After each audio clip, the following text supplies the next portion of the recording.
Hello student, 4 মে 2026-এ Kerala, Assam, West Bengal এবং তামিলনাড়ু এই চারটে রাজ্যে যে ইলেকশন হয়েছিল তার রেজাল্ট বেরিয়েছিল এবং পুডুচেরিরও কিন্তু, যেটি একটি কেন্দ্রশাসিত অঞ্চল, তারও রেজাল্ট বেরিয়েছিল।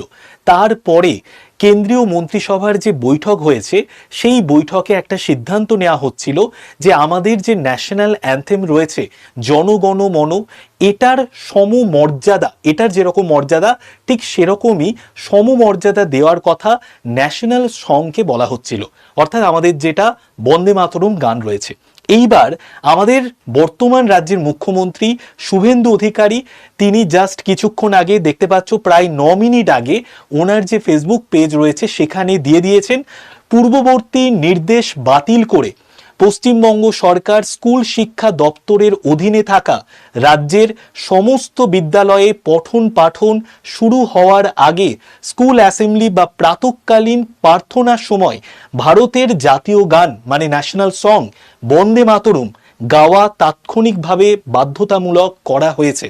তার মানে পশ্চিমবঙ্গ সরকারের স্কুল শিক্ষা দপ্তরের অধীনে যে কটি স্কুল রয়েছে সেই কটি স্কুলে যখন প্রার্থনা সঙ্গীত গাওয়া হবে সেই সময় কিন্তু বন্দে মাতরম এই যে ন্যাশনাল সংটা রয়েছে, জাতীয় গানটা রয়েছে, সেটা কিন্তু গাওয়া বাধ্যতামূলক করা হয়েছে। এবং তা নিয়ে কিন্তু অলরেডি আমাদের স্কুল এডুকেশন ডিপার্টমেন্ট থেকে আজকে দেখে নাও 14/5/2026 পুরোপুরি কিন্তু অর্ডার জারি করে দেওয়া হয়েছে।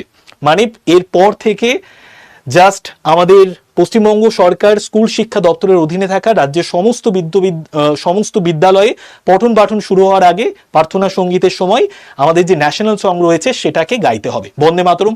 তো এই বন্দে মাতরম তোমাদের জন্য আমি কয়েকটা কোশ্চেন করছি, তোমরা অবশ্যই কমেন্টে লিখে জানিও।